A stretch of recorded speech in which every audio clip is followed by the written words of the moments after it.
Hi there, this is Pendle from Soundust with a very quick demo this time of the dulcitone1884 Mark II. This time I've got a lovely loop of Eric Satie playing in the background, and I'm just going to go through some of the programming possibilities so you can hear what is possible. I've got it playing now. I'm on the Dulcitone Authentic, which is basically the sound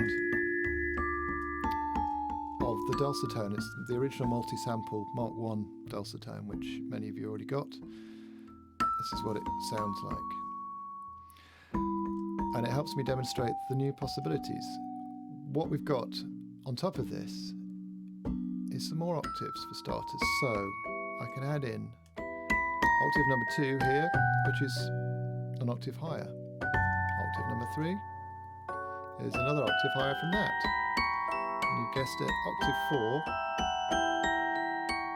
is even higher than that. So you've got an extra 3 octaves on top of the standard octave stacked on top of each other, which gives you this extra tinkle. And it is quite tinkly at the best of times. For each octave you've got control of all the useful stuff, panning, attack. You can make it sound like almost steel drums. You've got decay, so you can play around with the kind of percussiveness of it a little bit more. And release, obviously, which is how long the notes will actually last. So we can take that. Actually, I think it's the sustain pedal's on at the moment, so we can make kind of a series of, we can play with the basic envelopes of the notes quite a lot. Now on top of that we've got the percussion layer of note on,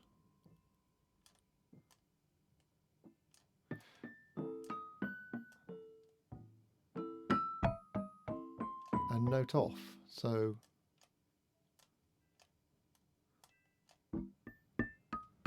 that's when the note's coming on, off.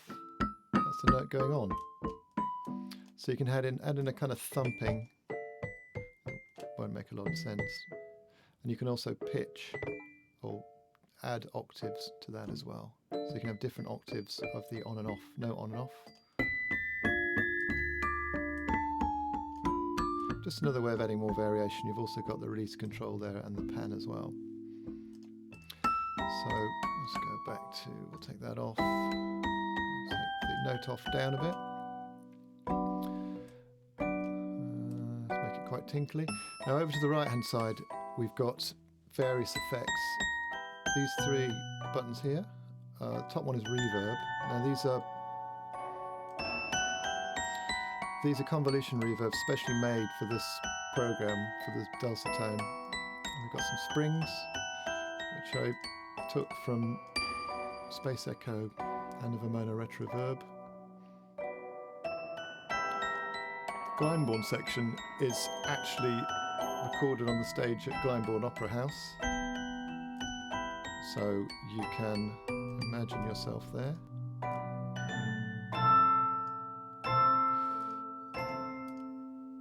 Concert is another, these are live concert halls, varying sizes. Oops, don't go mad with the amount, got to be careful with these. And then some hardware, DP4 and the Lexicon PCM70. Reverb is a secret hardware reverb, which I'll write to me and I'll tell you what it is. Real Rooms, this is actually the studio I'm sitting in now. For a kind of intimate feel amongst other things. And then the Oh Really section is kind of mad stuff. Fireworks.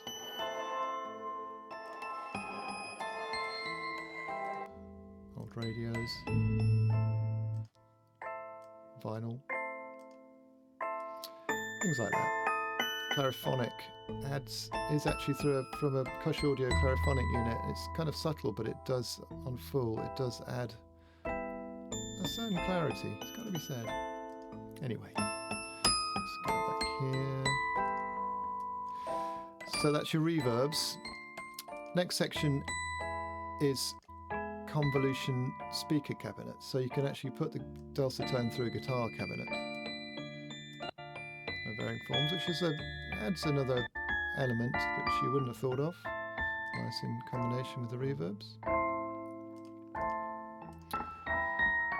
And number 3 is basic mastering EQ, bass, middle and treble, which is quite powerful. So lots of sculpting possibilities there. Let's do dust adds dust, literally. Although it's kind of quite gnarly, digitally sounding dust, but it is dust.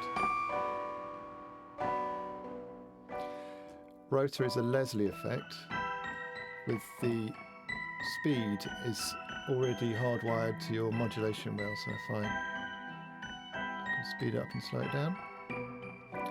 Balance control here, that's the treble Leslie speaker versus the bass Leslie speaker.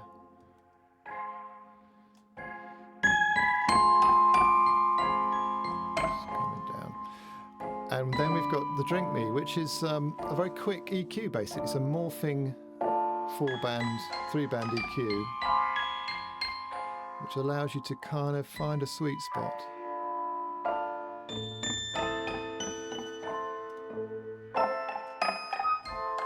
This is a very quick way of opening new possibilities and creating new sounds. You're never quite sure where it's going to take you, which is quite nice. I think one of the main things about the dulcitone, or this is the way I've programmed it, is that it's about using your ears. There's no readouts on the controls, so you just move stuff until it sounds how you want it to sound. Being careful not to overload it, of course, which is a possibility. Okay, let's take it back to lovely tinkle. Now, delay engine. 4 delays, 1 per octave, so that's just on the 2 octaves control. Now, controls here again, we've got the spread, which actually takes it from mono to hardcore ping pong, so it's going backwards and forwards between your ears, or it's quite mono that way. Time is in milliseconds, so you've got to use your ears.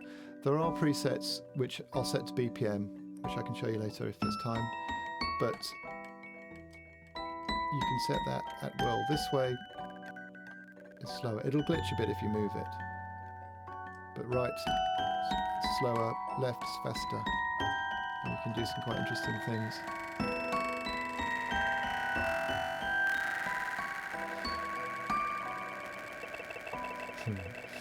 Damp takes the top end off. It's kind of like a tape effect it's trying to be. Oh yes, and repeats at the bottom. It's repeats. So you've got lots of delays for super tinkles.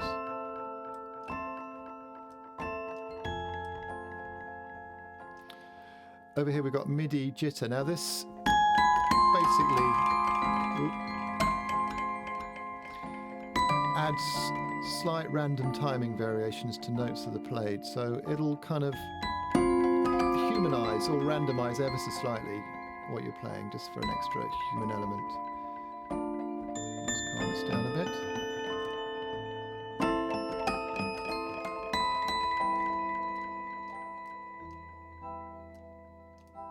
I'm calming. And then round robin, we've got this. This is basically a way of making the selected note even more kind of varied. So instead of playing the same note several times, you can set it to choose a neighbouring note and then repitch it. So it even gives you here what note should be played and what note it's borrowing from over here. And there's various selections, various ways of having it running, which will kind of give you subtle variations. It's controllable from a MIDI CC channel here, which is set here, and then you go to active with CC there, and then you can send it a signal and it will go on or off, or you can just leave it running at all times. it's kind of explained more in detail in the manual, so I won't go too mad here, but there's even various kinds of randomness as well. And there's a serial number. Okay, so put all this stuff together, and then you've basically got different presets, which I've made of various ways of playing around with this. So going through here very quickly.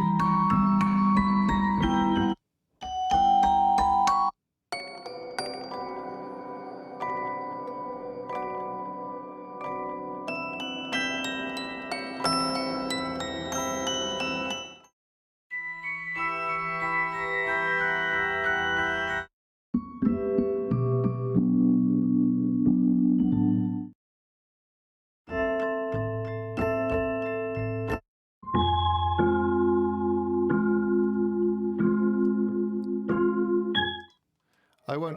Ooh. Some work better than others with Eric Satie.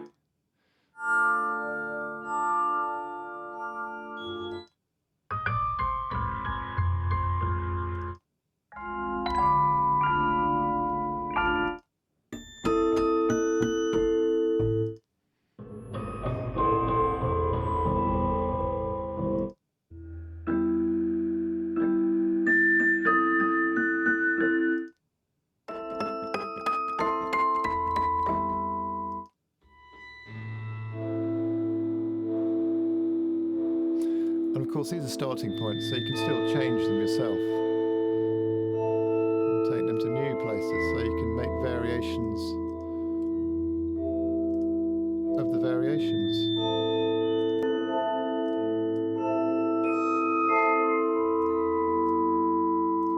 Yow.